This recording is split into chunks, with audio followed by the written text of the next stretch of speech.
बिस्मिल्लाहिर्रहमानिर्रहीम। अस्सलाम वालेकुम। मैं ज़की अब्बास हूँ। नाज़रीन, 14 दिसंबर है, हफ्ते का दिन है, और जिस तरीके से फ़लस्तीनी मज़ाहमत एक बार फिर से खड़ी हुई है, उसकी कोई दूसरी मिसाल नहीं मिलती। क्यों? क्योंकि पिछले 1 साल और 3 महीने गुजरने के बावजूद जिस तरीके से वो डट के मुकाबला कर रहे हैं, जिस तरह से उनके ऊपर हमले हुए, जिस तरह से पूरे के पूरे गजा को मलिया मेट कर दिया गया और 1,86,000 से जायद हलाकतें और जख्मी जो है वो अफराद मौजूद हैं। लेकिन यहां पर जब लिबनान के अंदर जंगबंदी हुई और वहां से तवज्जो हटाकर लिबनान की तरफ चली गई, पहले फलस्तीन जो है वो गढ़ था, उसके बाद लिबनान हो गया, उसके बाद सीरिया की तरफ मामला चले गए। लेकिन अभी वो कहते हैं ना कि पराई पीड़ से कंध इच तीर की जाने लोग बेगाना, ये पंजाबी की एक कहावत है कि ये जो पराया दर्द होता है वो पराया ही होता है। आप जब तक अपने आप को उस जगह पर रख कर नहीं सोचते तब तक आपको वो पेन फील नहीं होता है। अभी जिस तरीके से वहां पे उनको सपोर्ट जो है वो खत्म होती दिखाई दे रही थी, उन्होंने खुद से अपने तमाम मामलात जो हैं वो अपने हाथ में लिए और जबरदस्त किस्म के मुकाबले शुरू किए हैं। कुछ दिन पहले से हमने देखा कि वो आए रोज को घात लगा के हमला कर रहे हैं, किसी तरीके से वो अपनी मौजूदगी का एहसास जो है वो दिला रहे हैं। और अभी भी एक बड़ी खबर जो फलस्तीन से सामने आई है कि वहां पर जो इजरायली फौजियों से एक भरा हुआ ट्रक, जो वहां से लदा हुआ ट्रक था, उसको हिट किया गया, उसको निशाना बनाया गया है और मुतअद्दिद वहां पर हलाकतें और जख्मी भी रिपोर्ट हुए। ये क्या स्टोरी है, ये आपके सामने रखना है। और फिर गजा जंगबंदी की खबरें जो है वो भी गर्दिश कर रही हैं, जबकि इस वक्त आपको मालूम है कि जो इजराइल की जानिब से एक स्ट्रेटेजी अपनाई गई थी कि जो मज़ाहमत है उसको इतना कमजोर कर दो कि उनके साथ जब जंगबंदी की बात हो तो वो इजराइल की टर्म्स एंड कंडीशन के ऊपर हो। लेकिन अब जब ये खबरें सामने आ रही हैं, मज़ाहमत अभी तक डटी हुई है और वो भरपूर तरीके से हमले भी कर रही है और अपनी मौजूदगी का एहसास भी दिला रही है। अब कैदियों का तबादला भी होना, कैदियों के तबादले के लिए अमेरिका जो है वो बाकायदा तौर पर इसमें कूद पड़ा है और उसकी जानिब से ट्रंप के आने से पहले पहले ये कोशिश की जा रही है कि ये जो कैदियों की डील हो जाए और जो फलस्तीन की आज़ादी है वो जो जंगबंदी के साथ मशरूत है और जो फलस्तीनी मज़ाहमत है वो भी इसके ऊपर डटी हुई है। कैसे, ये आपके सामने रखना है। और फिर जो तुर्क इजराइल जो है वो आमने सामने आ चुके हैं, तुर्की और इजराइल, और शाम के अंदर एक नई फोर्स बनाने की भी खबरें जो है वो गर्दिश कर रही हैं। और ये यूं कह लें कि एक मुहाज है, एक नया मुहाज, क्योंकि शाम के अंदर जो फौज है वो पहले तो फरार हो चुकी, उन्होंने हथियार डाल दिए, और जब ये शाम को फतह किया गया उसके बाद अब जो नई फौज होगी उसकी क्या प्लानिंग होगी, तुर्की की जानिब से एक नई स्ट्रैटेजी डिजाइन की गई, वो क्या, तमाम तर डिटेल्स वन बाय वन आपके सामने रखते हैं। अच्छा नाज़रीन, सबसे पहले मैं आपको बता दूं, देखें इस वक्त जो फलस्तीनी मज़ाहमत है हमास की जानिब से, जिस तरह से वहां पर कार्रवाइयां दोबारा से शुरू कर दी गई हैं, इस हवाले से इजरायली मीडिया की जानिब से रिपोर्ट किया गया और बताया गया कि गजा की पट्टी के शुमाल के अंदर जबालिया कैंप के मगरिब में जो साहूनी फौजी हैं, इजरायली फौजी, उनसे लदे हुए ट्रकों और फौजी गाड़ियों को निशाना बनाया गया है। बाकायदा तौर पर उन्होंने स्लोगन जो है वो मेंशन किया, लिखा, और जो वहां पर फलस्तीनी मज़ाहमत है उन्होंने कहा कि हम हथियार नहीं डालते, हम जीत जाते हैं या हम मर जाते हैं। ये उनके जानिब से ये स्टैंड रखा गया। लेकिन साथ ही साथ ये वीडियो है तकरीबन 2 मिनट 41 सेकंड की, वो जारी की गई है और बताया गया कि जबालिया शिमाली गजा में एक मुश्किल सिक्योरिटी वाकया जो है वो पेश आया है। और इस की तफसीलात जो लीक हुई, इस हवाले से बताया गया, जो इजरायली मीडिया ने कंफर्म किया और रिपोर्ट किया, बताया कि एक फलस्तीनी जंगजू ने जबालिया कैंप में मिसमारी की कार्रवाइयों की तैयारी के अंदर वहां पर जो, क्योंकि जब ये मिसमार कर रहे थे घरों को, वहां पर उसने पूरे का पूरा एक सिनेरियो बांधा और वहां पर उसने घात लगाकर हमला किया और जो धमाका खेज मवाद से लदे हुए इजरायली फौजी ट्रक को टैंक शिकन जो मिसाइल था उसके साथ हिट किया, जिससे वो तबाह हुआ। और इब्तदाई रिपोर्ट्स में जो खबरें सामने आ रही हैं कि वहां पर मुतअद्दिद हलाकतें और साथ ही साथ तकरीबन 18 के करीब जख्मी जो है वो भी हुए और जिनकी शिद्दत जो है वो मुख्तलिफ बताई जा रही है। लेकिन मगरबी किनारा जो वेस्ट बैंक है, वहां पर जो फलस्तीनी मज़ाहमत की जानिब से बताया गया कि अल सैला जो उनका इलाका है अल हारसिया कंपनी के अंदर, वहां पर जंगजू की जानिब से गोलियों की बारिश की गई और ये जो सालम फौजी चौकी है उसको निशाना बनाया गया। वहां पर भी जो जख्मी होने के हवाले से खबरें जो है वो रिपोर्ट हो रही हैं, लेकिन ये हमले रुकने का नाम नहीं ले रहे। और फिर जो फलस्तीनी मज़ाहमत की जानिब से अपने जंगजों की फुटेज जो है वो जारी की गई और बताया गया कि ये तुबास शहर की जमीनों पर बनाई गई बकावत बस्ती है और उसके अंदर मशीन गनों के साथ जो एक पुलिस की गाड़ी है उसको निशाना बनाया गया। ये एक हमला नहीं, एक दिन के अंदर कम से कम 3 से 4 कार्रवाइयां अमल में लाई गई और इनकी वीडियो जो है वो भी जारी कर दी गई है। मैंने कहा ये मैं आपके सामने रख दूं। लेकिन अभी दुनिया ने गजा में जो कुछ हो रहा है उससे जब आंखें फेर ली हैं, तो उस वक्त यमनी जो है वो फलस्तीनियों की हिमायत में अपने इखलाकी और इंसानियत सोच जो मौक़िफ़ है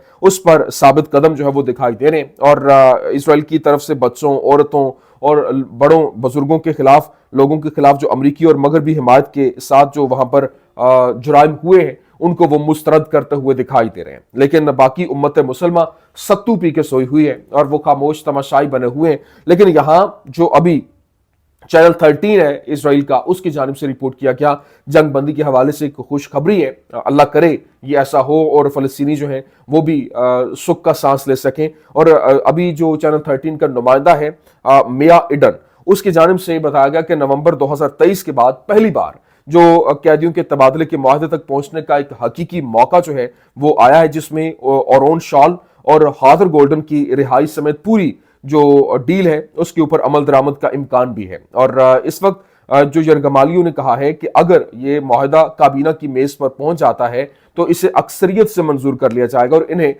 बताया गया कि आज का मौका पहले से कहीं ज्यादा है और अभी जो हालात बने हुए हैं वो डील के लिए साजगार हैं, ये कहा जा रहा है। क्योंकि पहले लेबनान के साथ जब जंगबंदी हुई 27 नवंबर को, उस वक्त भी कहा जा रहा था कि उसी के बाद ही ये फलस्तीन के साथ भी जंगबंदी की खबरें जो है वो सामने आ रही थी। और जो डोनाल्ड ट्रंप है उसने भी कहा था कि फिलफौर ये जंगबंदी होनी चाहिए और मेरे आने से पहले पहले ये मामला तय हो जाने चाहिए। और क्योंकि वो 20 जनवरी को हलफ उठा रहा है तो उससे पहले पहले इन मामलात को डील करने की कोशिशें हो रही हैं। लेकिन अमरीकियों का ख्याल है कि रवा माह के आखिर तक कैदियों के तबादले के मुआहदे तक पहुंचना जो है वो मुमकिन है। तो ये एक अहम खबर थी, मैंने कहा मैं आपके सामने रखता हूं। लेकिन दूसरी जानिब जो तुर्की है, तुर्की के वज़ीर ख़ारजा की जानिब से कहा गया कि तुर्की ने एक पैगाम के अंदर इसराइल को शामी मकामात के खिलाफ अपने फिजाई हमले बंद करने की तंबीह की है। और उन्होंने कहा कि हमने उनसे कहा है कि वो गोलान की पहाड़ियों पर इश्तियाल अंगेज जो कंट्रोल है उसकी अपनी खतरनाक हिकमत अमली को वो तर्क करे, क्योंकि वो कंट्रोल हासिल करता और आगे बढ़ता हुआ दिखाई दे रहा है।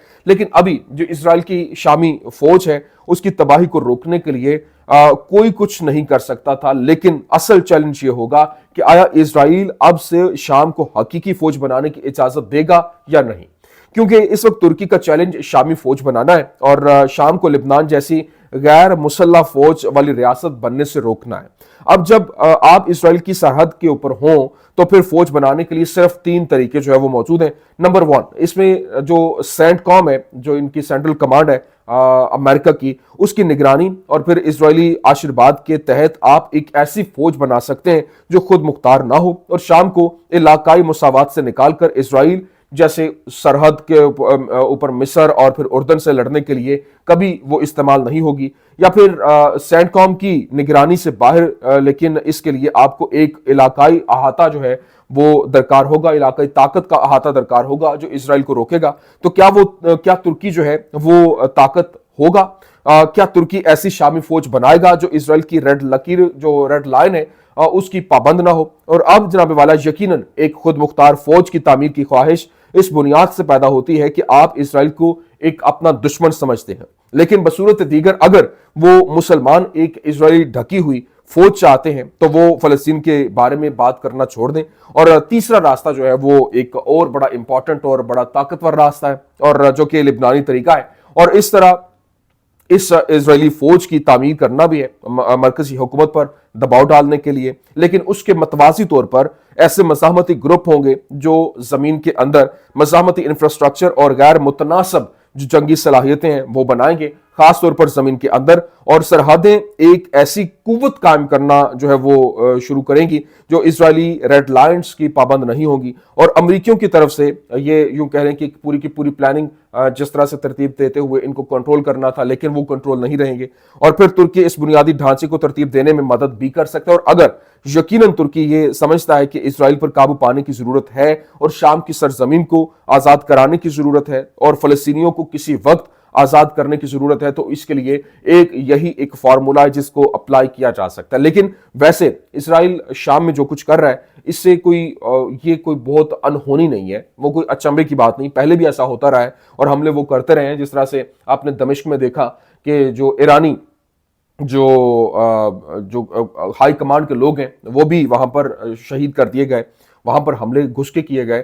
لیکن اب جو شامی فوج نے اپنی پوزیشنز چھوڑ دیں اور اسرائیل نے اس کھڑکی سے فائدہ اٹھا کر اس نے وہاں پر کنٹرول کرنا اور حملے کرنا شروع کر دیے، لیکن ابھی تک کوئی فوجی جھڑپ وہاں پر نہیں ہوئی ہے. اگر شامی حکومت اسرائیل کے وجود کو نظر انداز کر کے لبنانی حکومت کی طرح تبصرہ نہیں کرتی ہے تو مجھے یقین ہے کہ وقت کے ساتھ ساتھ اب نئے مزاحمتی گروپس جو ہیں وہ جنم لیں گے. یاد رکھیں کہ تمام جو شامی فرقہ وارانہ ایک تکفیری معاملات بنانے کی کوششیں ہو رہی ہیں، سب ایسا نہیں ہے. اور شام کے اندر بہت سارے مختلف نظریات اور دھارے موجود ہیں، اور یہ یقین ہے مجھے کہ مقررہ وقت پر مزاحمتی گروپوں کے لیے بہت بڑی گنجائش ہے، اور وہ آپ کو آنے والے دنوں میں نظر بھی آئے گا، کیونکہ یہ حالات ایسے بنتے جا رہے ہیں، حالات ایسے جو ہے وہ ترتیب دیے جا رہے ہیں کہ پہلے وہاں پر مزاحمت ایک ریزسٹنس جو ہے وہ آٹومیٹکلی کریٹ ہوتی اور آپ کو دکھائی دے گی. اور یہ فلسطین کی آزادی اور یہ اپنی آزادی جو وہاں پر ان کی آزاد فضا کے اندر سانس لینا ہے، اس کے لیے یہ جو ہے وہ مشروط ہو جائے گا. کیونکہ اگر وہاں پر کنٹرول ہو جاتا ہے اور جس طرح سے انہوں نے وہاں پر بفر زونز قائم کر لیے، وہ آگے پیش قدمی کر رہے ہیں، مختلف علاقوں کے اوپر کنٹرول حاصل کر رہے ہیں.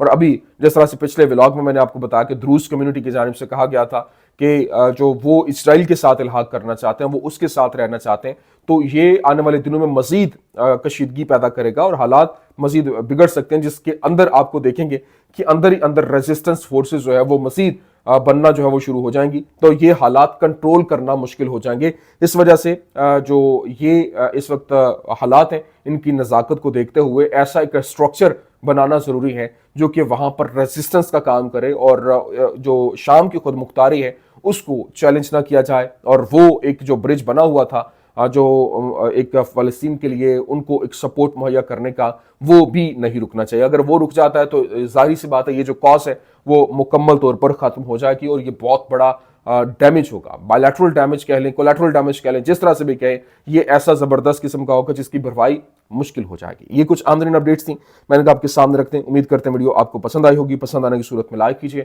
شیئر کیجیے، اور ہمارے چینل کو سبسکرائب کرنا مت بھولیے گا. شکریہ.